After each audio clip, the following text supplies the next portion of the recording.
ہے اور اس کی توثیق آرمی چیف کی جانب سے بھی کر دی گئی. جنوب البحر الاحمر وخلیج عدن والموانئ. Stability is for terrorists. Turkey has been rocked by protests. The BRIC nations are sagging. امریکہ کو نہیں، پاکستان اور بھارت نے. بسم اللہ الرحمن الرحیم. السلام علیکم. میں ہوں محمد انعام، پروگرام سائٹ ان سائٹ کے ساتھ، اور آج ہمارے ساتھ شریک گفتگو ہیں جناب خالد محمود عباسی صاحب. پروگرام میں سوالوں کا باضابطہ آغاز کرتے ہیں. السلام علیکم خالد صاحب. جی وعلیکم السلام. خالد صاحب، آج ہم اپنے پروگرام میں گفتگو کریں گے موجودہ جو سیاسی ہلچل ہے اور اس کے حوالے سے جو بھی ہمارے سامنے تازہ ترین ڈیولپمنٹس آ رہی ہیں. تو تحریک عدم اعتماد، اس کے دن جیسے جیسے نزدیک آتے جا رہے ہیں تو چمگوئیاں بھی مزید بڑھتی جا رہی ہیں سیاسی تجزیہ نگاروں کی.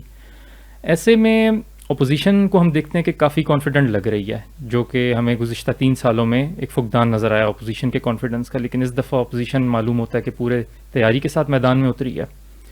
تو آپ کیا سمجھتے ہیں کہ تحریک عدم اعتماد کے حوالے سے کیا تحریک عدم اعتماد کی ناکامی کا کوئی امکان موجود ہے؟ جی بسم اللہ الرحمن الرحیم. جہاں تک ابھی ہم پہنچ چکے ہیں تو جو بھی ظاہری حالات ہیں کوئی معجزہ ہی اسے ناکامی سے دوچار کرے، سیاسی معجزہ جو ہمارے ملک میں ہو جاتا ہے، یعنی اس امکان کو بالکل رد نہیں کیا جا سکتا. لیکن اگر معمول کے مطابق ہی حالات آگے بڑھتے رہیں تو بظاہر احوال تحریک عدم اعتماد کامیاب ہوتی نظر آ رہی ہے. ناکامی کا امکان 10% ہے. صحیح. اور وہ بھی معجزاتی ذاتی طور پر. ہاں، اس کی وجہ ہے نا. دیکھیں آپ، اگر کہ ابھی وہ جو سندھ ہاؤس میں جس طرح انہوں نے دکھا دیے ہیں اپنے پتے، اور یہ وہ لوگ ہیں کہ جو حکومت کی پارٹی سے ٹوٹ کے آئے ہوئے ہیں، اور ایسا نہیں ہے کہ وہ وہاں پہ یرغمال بنا کے رکھے گئے ہوئے ہیں. دکھانے کا مطلب یہی ہے کہ انہوں نے کہا ہم اپنی مرضی سے اپنی حفاظت کی غرض سے یہاں پہ بیٹھے ہوئے ہیں. خطرہ اگر ہمیں ہے تو حکومت کی طرف سے ہے کہ وہ ہمیں نہ یرغمال نہ بنا لیں. اچھا، بات بھی وزنی ہے اپنی جگہ پہ کہ انہوں نے تو شو کرنا ہے نا، انہوں نے کدھر چھپا کے رکھنا ہے انہیں. انہوں نے تو بالآخر انہیں، چونکہ تحریک عدم اعتماد کا معاملہ تو یہ ہے نا کہ آپ نے اپنے اسٹرینتھ شو کرنی ہوگی 172 سے اوپر. تو یہ تو نہیں چھپا کے رکھ سکتے، یہ تو لے کے آنے. حکومت نے یہ کرنا ہے کہ وہ اگر فرض کریں اپوزیشن کا بھی بندہ اٹھا کے لے جائیں تو وہ اصل میں ان کا یرغمال بنانے کی تو تک بنتی ہے. ان کے یرغمال بنا کے رکھنے کی تک نہیں بنتی. لوگ جو مخالف ووٹ دینا چاہتے ہیں تو ان کو ایک حفاظت پرووائڈ کرنے کی ضرورت ہے کہ حکومت ان کو اغوا کر کے نہ لے جائے. تو یہ باقی اتحادیوں کو چھوڑیے، یعنی خود حکومت کی پارٹی سے اتنے لوگوں کا ٹوٹ جانا. تو جو سٹینڈرڈ کبھی پی ٹی آئی نے سیٹ کیے تھے کہ مہذب ملکوں میں یہ ہوتا ہے اور اتنی بات پہ لوگ استعفیٰ دے دیتے ہیں، اور خود جب ابھی اعتماد کا ووٹ لیا تھا 2 سال پہلے خان صاحب نے، تو اس میں بھی یہ بات انہوں نے کہی تھی کہ اگر میرے لوگ میرے خلاف ووٹ دیں گے تو میں ان کی عزت کروں گا، ان کی رائے کو عزت دوں گا، اور میں گھر چلا جاؤں گا، اپوزیشن کروں گا. تو اب اس کا مرحلہ آ گیا. تو اس میں کوئی، یعنی جب اتنے لوگ آپ پہ اعتماد کر دیں اور آپ کی اکثریت باقی نہ رہے بظاہر احوال، تو یا تو پھر آپ اس سے پہلے کہیں گے میں اعتماد کا ووٹ لیتا ہوں، اور یا پھر آپ ریزائن کریں. ٹھیک. تو غالب صاحب، اگر تحریک عدم اعتماد جس کے کامیابی کے بہت سارے امکانات ہیں سیاسی تجزیوں کو اگر ہم دیکھیں اور اپوزیشن کے کانفیڈنس کو بھی اگر ہم دیکھیں، تو اس کے بعد جو نئی آنے والی حکومت ہے ابھی، کیونکہ جو اسمبلیوں کی مدت ہے اس میں 1.5 سال باقی ہے، تو یہ بتائیے کہ آپ کیا سمجھتے ہیں جو نئی آنے والی حکومت ہے وہ اس آئینی مدت کو، اسمبلیوں کی آئینی مدت کو مکمل کرے گی یا پھر قبل از وقت الیکشن کروا دے گی؟ دیکھیں، اس وقت جو اپوزیشن ہے وہ مختلف سوچوں کے حامل لوگوں کا مجموعہ ہے. ٹھیک. ایک سوچ اور ان کے مفادات کا بھی ٹکراؤ ہے. مثلاً اگر آپ فرض کریں اتحادی بھی چلے جاتے ہیں نو کانفیڈنس ووٹ کے ساتھ، مطلب پرویز الہی چلے جاتے ہیں، جی ڈی اے چلی جاتی ہے، باپ پارٹی چلی جاتی ہے، یہ سارے چلے جاتے ہیں اگر ادھر، تو ان کی تو خواہش یہ ہوگی کہ جو بھی انہوں نے عہدے لیے ہیں 1.5 سال کے لیے انہیں اور بھی مل جائیں. آپ اگر پیپلز پارٹی کو بھی دیکھیں تو ان کی بھی خواہش اس کے قریب ہونی چاہیے کہ جو اس وقت پاپولر پارٹی ہے اس کو اقتدار دے دو، 1.5 سال میں اس کو بھگتا لو. وہ عوام میں جب بدنام ہو جائے تو اگلے الیکشن ہوں گے تو ہم بہتر پوزیشن میں ہوں گے موجودہ اس وقت سے. جبکہ وہ جیسے نون لیگ ہے یا مولانا فضل الرحمان صاحب ہیں تو ان کے فائدے میں تو یہ بات ہے کہ فوری الیکشن ہوں. ٹھیک. اچھا اب یہ چیزیں انہوں نے ظاہر نہیں کی، خبریں ہیں جو آتی ہیں ہمارے پاس مختلف اس سے. اب یہ خبریں ہیں، کوئی معاہدہ ہے کہ جو بطور خبر باہر نہیں کر رہا ہے، یا یہ پریشر ٹیکٹس ہیں، دل کی خواہش کو خبر بنا کے اپنے ہی لوگوں کے ذریعے سے بریک کیا جا رہا ہے. تو یہ ابھی کوئی چیزیں کلیئر نہیں ہوئی ہیں کہ اپوزیشن کا اندر خانے کس بات پر اتفاق ہے، یا یہ سارے آپشن ابھی کھلے ہیں کہ جس نتیجے تک پہنچ گیا، جس کا جو پلڑا بھاری ہو گیا وہ ہو جائے گا. تو یعنی یہ تو اب وقت طے کرے گا کہ الیکشن فوری ہوتے ہیں یا یہ کہ 1.5 سال کے بعد، یعنی اسمبلیاں اپنی مدت پوری کرنے کے بعد الیکشن ہوتے ہیں. اب یہ جو سیٹ اپ آئے گا تو یہ پھر اسمبلیوں کی مدت پوری ہونے تک چلے گا. تو اس کا فائدہ کس کو ہوگا، نقصان کس کا ہوگا، یہ چیز ایک علیحدہ بحث ہے، اس کو دیکھیں گے. لیکن جو مختلف رجحانات ہو سکتے وہ میں نے آپ کے سامنے رکھ دیے.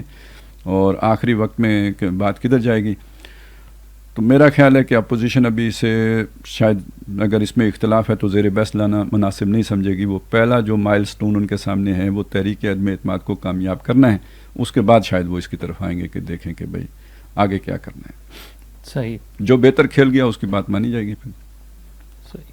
تو جو نئی حکومت کی تشکیل ہے اس میں ایک اگر پی ٹی آئی کے اگر پرسپیکٹو سے اگر دیکھا جائے، پی ٹی آئی بحیثیت جماعت، تو اس میں ایک جو ان کے زیادہ فائدے میں بات لگتی ہے وہ یہ ہے کہ خان صاحب اگر وقتی طور پر اسٹیپ آؤٹ کر جائیں اور پی ٹی آئی ہی میں سے کوئی ایک چہرہ سامنے آ جائے اور اس عدم اعتماد والے مرحلے سے کامیابی سے اگر پی ٹی آئی جو ہے وہ گزر جائے، تو کیا اپوزیشن اس کے لیے تیار ہوگی، یا اپوزیشن کے کچھ جماعتیں جو ہیں وہ اس میں ساتھ دے سکتی ہیں حکومت کا؟ ویسے جمہوریت کے نقطہ نظر سے دیکھا جائے تو اپوزیشن کو جمہوریت کو مضبوط کرنے کے لیے اگر یہ والی بات آتی ہے، یعنی اس طرح کا کوئی حل سامنے آتا ہے کہ خان صاحب علیحدہ ہو جاتے ہیں اور پی ٹی آئی ہی کو باقی مدت پوری کرنے کا یہ اپوزیشن موقع دے دیتی ہے، اس طرح کی کوئی ڈیل بنتی ہے فرض کریں، یا یہ کہ اس کا موقع پیدا ہوتا ہے، تو اپوزیشن کے لیے قطعاً گھاٹے کا سودا نہیں ہے.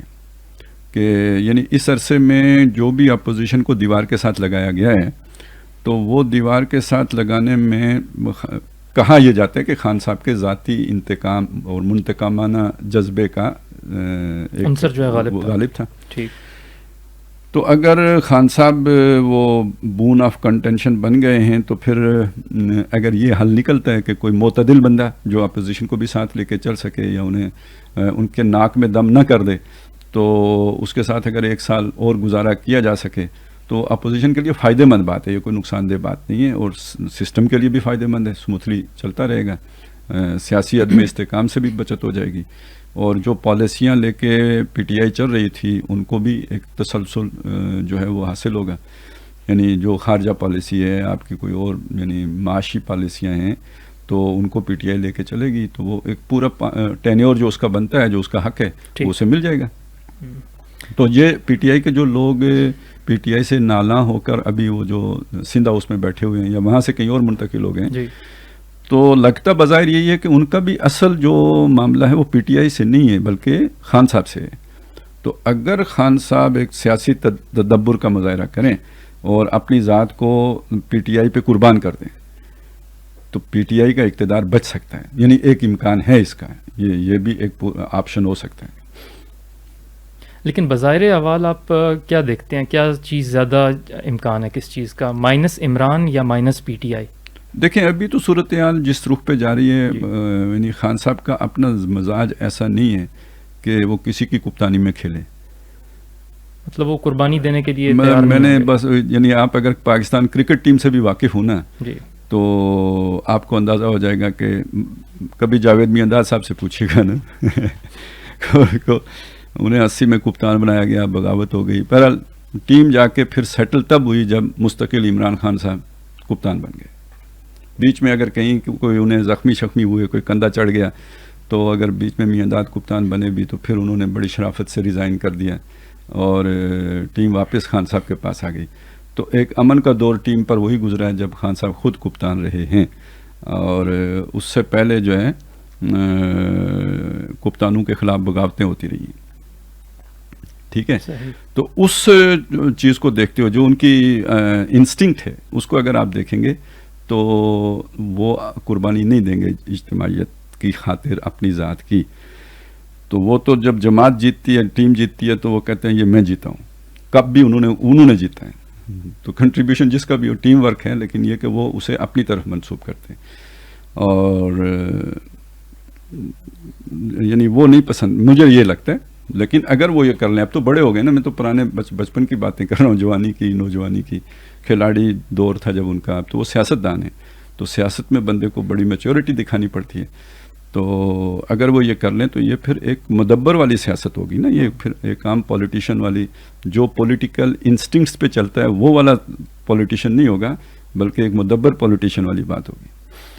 تو کیا آپ کو لگتا ہے کہ اس چیز کا کوئی امکان ہے کہ خان صاحب میں کرکٹ والے زمانے سے لے کر آج تک اس کے مقابلے میں آج کے جو خان صاحب ہیں ان میں کوئی پولیٹیکلی میچورٹی؟ ہر کامیاب آدمی کے پیچھے ایک خاتون کا ہاتھ ہوتا ہے. تو اگر خاتون خانہ مؤثر ہیں اپنی روحانیت کی بنیاد پہ, تو اگر فرض کریں ان کو یہ بات کوئی سمجھا دے تو شاید وہ خان صاحب کو سمجھا سکیں.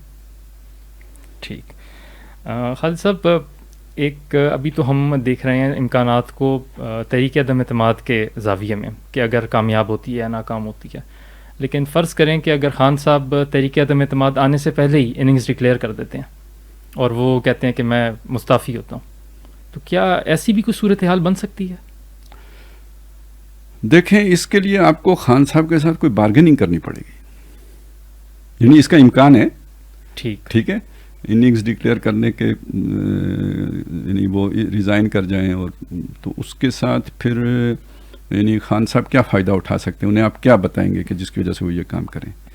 یعنی ظاہر ہے یہ تو پھر کوئی تھرڈ پارٹی آ کے یہ کام مطلب خان صاحب کو قائل کرے گی نا. اس کے بغیر تو خان صاحب ایسے نہیں ہے کہ خود سے ریزائن کرنے کا سوچیں اس طرح. تو اس میں جو ہے نا, دیکھیں ان کے لیے کیا ٹیمپٹیشنز ہو سکتی ہیں, یا اس کو دیکھیں ان کے لیے خطرات کیا ہیں.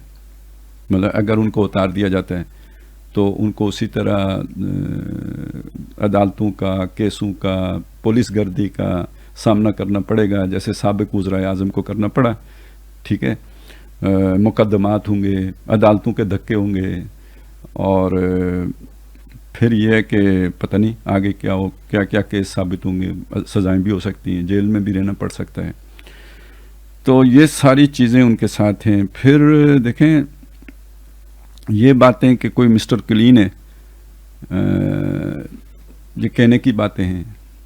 اب جب سے یہ تھوڑے سے کمزور ہوئے نا, جیسے آدمی کا مدافعتی نظام کمزور ہوتا ہے تو وائرل اٹیک آ جاتا ہے اس پہ, کوئی نہ کوئی جراثیم حملہ آور ہو جاتے ہیں جی. تو ذرا سے سیاسی طور پہ کمزور ہوئے ہیں تو اب مطلب لیکس آنی شروع ہو گئی نا, فلانی جگہ پہ پلاٹ تھا, فلانی جگہ پہ زمین تھی, اس کو فلانے گوشواروں میں شو نہیں کیا تھا, اتنا عرصہ شو نہیں کیا ہے, وغیرہ وغیرہ چیزیں آنے شروع ہو گئی.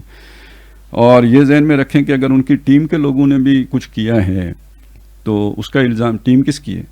خان کی ٹیم ہے. ٹھیک ہے, خان کی ٹیم ہے.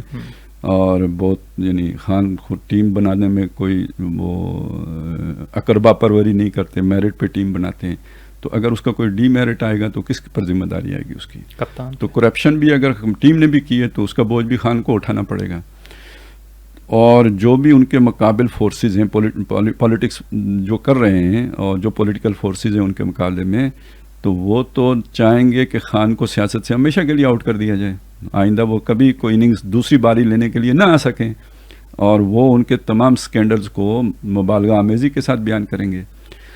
تو خان صاحب کے لیے یہاں پہ مطلب یہ خطرات ہیں ابھی یعنی اس عدم اعتماد کے بعد. تو اگر ان کے ساتھ کوئی ایسی ڈیل ہو جاتی ہے کہ یعنی جو پرویز مشرف کے ساتھ زرداری صاحب نے کی تھی کہ ان کو محفوظ راستہ دے دیا جائے گا, آ جا بھی سکتے ہیں کبھی کبھی اپنے ملک میں, استقبال کے کوئی نعرے شارے اس کا شوق ہو تو اس کے لیے کبھی کبھی یعنی آ بھی سکتے ہیں, جائیں اپنے برطانیہ میں رہیں, دبئی میں رہیں, کہیں بھی رہیں, وہاں سے بیانات بھی نشر کر سکتے ہیں. پھر یہ کہ ان پر کیس بھی نہیں بنیں گے, گرانٹر ہوں گے نا بیچ میں اگر, اور اس سب کے, اور پھر یہ کہ ان کی ٹیم پر بھی نہیں بنیں گے, یا جس کو ساتھ لے جانا چاہیں اس کو بھی ساتھ لے جا سکتے ہیں. تو اس طرح کی کوئی ڈیل اگر ہو جاتی ہے ان کے ساتھ اور اس کے بدلے میں وہ مان کر استعفیٰ دے کے چلے جاتے ہیں تو اس کا امکان تو موجود ہے. ٹھیک. ہاں, تو وہ تو آپ کو پھر اس سے نظر آئے گا نا کہ استعفے کے بعد ان کے ساتھ یعنی معاملات کس طرح وہ کیے گئے ہیں. جیسے سابق صدر پرویز مشرف کو جو اسپیشل جو ہے نا وہ ایک ٹریٹمنٹ دیا گیا تھا، اس طرح کا تحفظ ان کو ملتا ہے تو پھر اس کا مطلب یہ استعفیٰ دو طرفہ فائدے کے لیے، ون ون جو سچویشن ہو اس کے لیے پھر کیا گیا ہے. ٹھیک. خالد صاحب، ابھی ہم نے دیکھا کہ تحریک عدم اعتماد کے حوالے سے اس سے پہلے ہی ایک دن پہلے حکومت نے پی ٹی آئی کا ایک ڈی چوک میں جلسے کا اعلان کیا جی، اور اپنے کارکنان کو کال دی ہے کہ وہ ڈی چوک پہنچیں، اور حکومتی وزراء کی طرف سے یہ بات آئی کہ جو بھی رکن اسمبلی عدم اعتماد کے لیے ووٹ دینے جائے گا وہ لاکھوں کے مجمع میں سے گزر کے جائے گا. دوسری جانب اپوزیشن کی جماعتوں کی جانب سے بھی ایسی کالز اپنے کارکنان کو دی گئی ہیں، بعض نے سٹینڈ بائی پہ رکھا اور بعض نے عملاً بلا بھی لیا اسلام آباد کے لیے. تو کیا آپ دیکھتے ہیں کہ یہ سیاسی جماعتوں کے درمیان کسی یعنی حکومت اور اپوزیشن کے درمیان کسی تصادم کی صورتحال بنتی جا رہی ہے؟ دیکھیں اگر یہ نوبت تصادم تک پہنچتی ہے، پہلی بات تو یہ دیکھیں نا کہ یہ نوبت اگر تصادم تک پہنچتی ہے تو یہ یعنی بہت بڑی نالائکی، حکومت کی نالائکی کی بات ہوگی. حکومت کا پہلا کام ملک کا نظم و نسق برقرار جو بحال رکھنا ہوتا ہے. تو اگر وہ خود اس کے کسی اقدام کے نتیجے میں نظم و نسق میں تعطل پیدا ہوتا ہے اور فساد پیدا ہوتا ہے تو یہ اس کی بہت بڑی ناکامی ہے. یعنی یہ اپنی آئینی ذمہ داری کو نہ صرف یہ کہ پورا نہ کرنا ہے بلکہ اس کے اگینسٹ جانا ہے، ایک طرح کی تخریبی کارروائی کرنی ہے. تو یعنی اس کا اگر ایسا ہوتا ہے تو یہ یعنی بہت بڑی ایک سیاسی تدبیر کی ناکامی ہوگی. باقی یہ دیکھیں کہ اس طرح کی چیزیں یعنی ایک ٹیکٹس کے طور پر اختیار کی جاتی ہیں. آپ نے یعنی لوگ ٹوٹ کے جا رہے ہیں، کارکنوں میں مایوسی پھیل رہی ہے، تو آپ نے ان کو ایک سہارا بھی دینا ہوتا ہے، کارکنوں کو بھی موٹیویٹڈ رکھنا ہوتا ہے، جانے والوں کو ڈرانا بھی ہوتا ہے. تو اس ڈرانے کے لیے آپ اس طرح کا ڈراوا دیتے ہیں کہ بھائی آخر پارلیمنٹ میں آؤ گے تو ووٹ پول کرو گے نا، آنے سے بچ جائیں، ڈر جائیں، نہ آئیں. تو یہ بس بے شک آپ سے ٹوٹے ہوئے ہوں، ان کا ووٹ تو اصل میں آپ کو پڑ گیا ہے، حکومت کو پڑ گیا ہے، کیونکہ عدم اعتماد میں تو آ کے ووٹ جو دے گا اس کا ووٹ کاؤنٹ ہوگا. ٹھیک ہے. تو اگر آپ انہیں آنے سے روک دیتے ہیں کسی بھی طریقے سے تو وہ جو ہے وہ آپ کی کامیابی ہے. اب پولیس سے روک رہے ہیں، اپنی جو زیر کمان ایجنسیاں ہیں خفیہ ان کے ذریعے سے روک لیں، یا یہ کہ آپ اس طرح کی سیاسی دھمکی لگا کے کہ آپ کو اتنے لوگوں سے گزر کر آنا ہوگا اور اتنے لوگوں سے گزر کے واپس جانا ہوگا. تو یہ ایک ڈراوا دینے والی بات ہے اور یہ ٹیکٹس ہوتی ہیں. پھر اس کے مقابل بھی ٹیکٹس آ جاتی ہیں، ہم پہلے آ کے بیٹھ جائیں گے، ہم یہ کر لیں گے، وہ کر لیں گے. تو بہرحال اگر بات یہاں تک پہنچتی ہے تو یہ ایک بہت بڑا جسے کہیں بحران ہوگا یہ، اور اس کے پیچھے بہت بڑی نالائکی ہوگی، صرف ظاہری حکمرانوں کی نہیں، حقیقی حکمرانوں کی بھی نالائکی ہوگی. تو میں نہیں سمجھتا کہ اس کا کوئی زیادہ امکان ہے. یہ بہت 2-3% میں اسے رکھیں کہ اس کا احتمال ہے، وگرنہ یہ کہ یہ چیز بڑی آسانی سے مینیج ہو جائے گی. اور دونوں چونکہ کر رہے ہیں، دونوں کو منع کر دیا جائے، اپوزیشن کو بھی منع کر دیا جائے اور حکمرانوں کو بھی کر دیا جائے. یعنی حکومت کے لیے کوئی مشکل نہیں ہوتا ہے، لا انفورسمنٹ ایجنسیز کے لیے کوئی مشکل نہیں. آپ دفعہ 144 لگا دیں، کون آئے گا، کیسے آئے گا؟ تو میرا خیال ہے چیز اسی طرف چلی جائے گی. وہ کوئی بھی ہو سکتا ہے، سپریم کورٹ بھی پابندی لگا دے، یا یہ کہ کوئی انتظامی وزیر داخلہ ہی جو ہے وہ الٹیمیٹلی یہ قدم اٹھا لیں. تو میں نہیں سمجھتا کہ چیزیں تصادم کی طرف جائیں گی. اور اگر بالفرض چلی گئیں تو پھر اس کے اپنے جو ہے نا وہ مضمرات ہیں، اس کے اپنے پھر نتائج ہیں جو سامنے آئیں گے، بہت بھیانک ہیں. وہ یعنی اس کے لیے تو ایک علیحدہ وہ ضرورت ہے کہ اس پر غور کیا جائے. اس وقت تو اتنا سمجھ لیں کہ اس کا امکان بہت کم ہے، اور اگر ایسا ہو گیا تو یہ ملک کے لیے تباہ کن ہوگا. 1990 کی دہائی میں جب یہاں پہ پاکستان میں جمہوری حکومتیں تھیں، خواہ کیسی بھی کمزور جمہوری حکومتیں ہوں، تو اپوزیشن اور حکومت یعنی نون لیگ اور پیپلز پارٹی، کبھی ایک اپوزیشن میں ہوتا تھا دوسرا حکومت میں، تو ان کے درمیان ایک کھینچا تانی اور کشمکش کی کیفیت رہتی تھی. لیکن اس پوری دہائی میں ہم نے دیکھا کہ ایک تیسری قوت جو بیلنسنگ فیکٹر ادا کرتی تھی، یعنی جب تصادم کی نوبت آنے لگتی تھی یا جو ان کے درمیان کشمکش ہے وہ ایک حد سے آگے لائن کراس کرتی تھی، تو ایک تیسری قوت جو ہے وہ مداخلت کر کے اس کشمکش کو رفع دفع کرتی تھی. آج کے پاکستان میں کیا ایک کوئی نہ کوئی تیسری قوت موجود ہے جو کہ اپوزیشن اور حکومت کے درمیان مصالحت کا کردار ادا کر سکے، یا ان کے درمیان جو سیاسی کشمکش ہے، درجہ حرارت بڑھا ہوا ہے، اس کو کسی طور پر کم کر سکے؟ دیکھیں، تیسری قوت تو ہمیشہ موجود رہتی ہے، اور تیسری قوت ہی اصل قوت ہوتی ہے. یعنی اس سیاست کے کھیل میں اصل تو تیسری قوت ہی ہوتی ہے، اور آگے جو بھی سیاسی طاقتیں ہوتی ہیں وہ کم از کم 90 میں تو بالکل ہی استعمال ہو رہی تھی، 90 کی دہائی میں. ٹھیک. اور اس میں جب وہ کچھ تھوڑا بہت کھل کھیلنے کی کوشش کرتی تھیں تو اپوزیشن کو ہلاشیری دے دی جاتی تھی. ایک دو مظاہرے ہوتے تھے، وہ ایک بہانہ بن جاتا تھا، اور اس بہانے کے نتیجے میں پھر ایک نیا انتظام ہو جاتا تھا.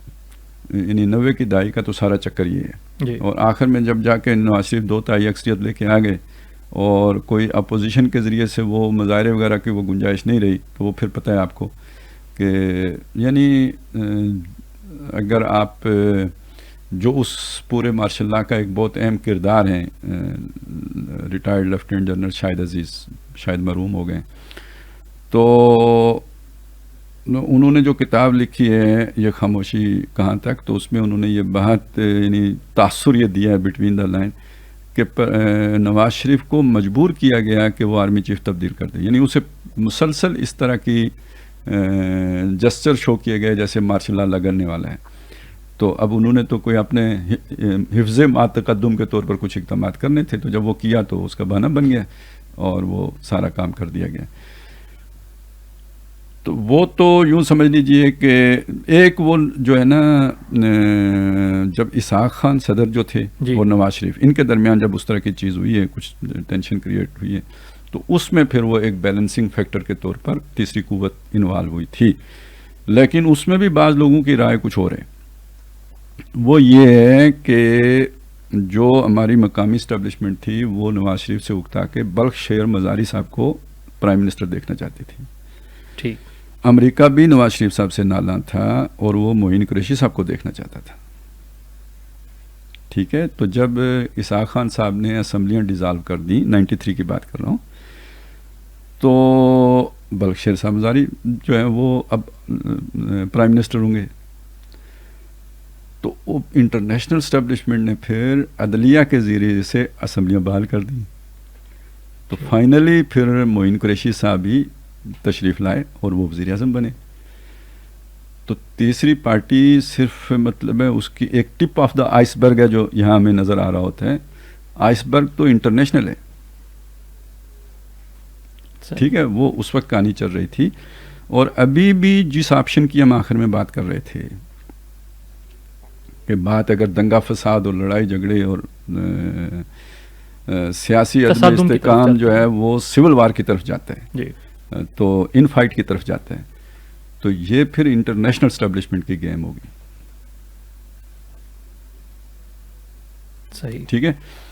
تو بہرحال جو بھی یعنی محب وطن لوگ ہوں گے وہ کبھی یہ نہیں چاہیں گے کہ بات یہاں تک، نوبت یہاں تک پہنچے، کیونکہ جب آپ یعنی پاکستان جیسا ملک جو ایٹمی طاقت ہے اور دنیا اس کی ایٹمی طاقت کو پسند نہیں کرتی ہے، اس کا ایٹمی طاقت ہونا، اور اب جب کہ جو بھی ویسٹ ہے اس کے سارے انٹرسٹ جو ہیں وہ انڈیا کے ساتھ جڑ چکے ہیں، اور انڈیا پوری طرح ویسٹ کے آگے لمیا لیٹ ہو چکا ہوا ہے. یہ بات شاید آپ کو اچھی نہ لگے، لیکن یہ کہ جو لوگ پرانی تاریخ سے واقف ہیں کہ انڈیا ایک ریزسٹنس فورس تھی. نیو ورلڈ آرڈر کے مقابلے میں بھی انڈیا ایک لاکھ تعلق تھا، لیکن یہ کہ جب ہم نے اسے گردن سے دبوچ دیا کرگل پر چڑھ کر، تو اب اس نے سرنڈر کر لیا عالمی طاقتوں کے آگے. بدلے میں انہوں نے اس جنگ کو اس کے حق میں پلٹ دیا، ہمارے سارے راز افشا ہو گئے. تو اس کے بعد اصل میں بنیادی طور پہ ہماری ضرورت رہی نہیں، اور پھر 9/11 ہو گیا، ہمارے بلی کے باغوں چھینکا ٹوٹا، تو ہمیں کچھ ایک بریدنگ سپیس مل گئی ایک وقت کے لیے. اس کے بعد جو ہے جب اب وہ ضرورت پوری ہو گئی، اور بالخصوص 2018 کے بعد جب مذاکرات بھی ہو کے، تو اب امریکہ واپس جا چکا ہے، اور داغ بہرحال اس کو ویتنام کے بعد ایک اور داغ لگ چکا ہوا ہے شکست کا. تو اب اسے ایک تو ہم سے کچھ گلے شکوے بھی ہیں، صحیح، اور ہماری بے وفائی کے بھی گلے شکوے ہیں. دوسرا اصل میں اس کی ضرورت ہماری نہیں رہی ہے اب ہماری وہ جس کے لیے وہ ہمیں سپورٹ کرتا تھا، جس کو کنٹین کرنے کے لیے، وہ اب خود اس کا بے دام غلام بن چکا ہوا ہے، اور وہ 1 ارب سے زائد کا ملک ہے، اور اس کی معیشت یعنی ایک اگر کاروباری کے نقطۂ نظر سے دیکھیں تو اس ساری چیز کو اگر دیکھیں تو یہ 1971 نہیں ہے کہ جب مشرقی پاکستان فعال ہو گیا تو مغربی پاکستان پر حملہ کرنے سے اندرا گاندھی کو روک دیا گیا. صحیح. ٹھیک ہے نا.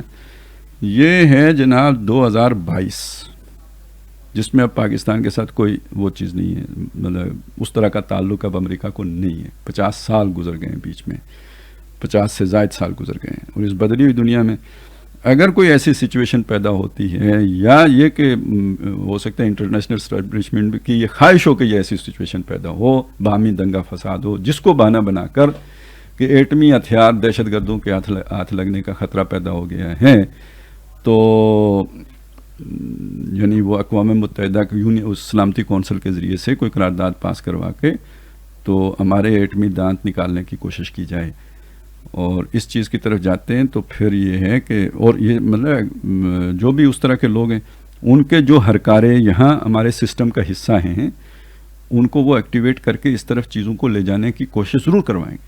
تو اس کو تو ناکام بنانا ہوگا محب وطن سیاستدانوں کو بھی اور جو بھی عناصر ملک و وطن سے محبت کرنے والے ہیں. ٹھیک. خالد صاحب، گفتگو کا سلسلہ انشاءاللہ کل یہیں سے ہم سٹارٹ کریں گے. ناظرین کرام، یہ تھا آج کا ہمارا پروگرام. کل انشاءاللہ دوبارہ سے اس پروگرام کے سلسلے میں آپ کی خدمت میں حاضر ہوں گے اور اس موضوع کی مزید گرہیں آپ کے سامنے کھولیں گے. تب تک کے لیے ہمیں دیجیے اجازت. اللہ حافظ و ناصر. سبحان اللہ والحمد للہ ولا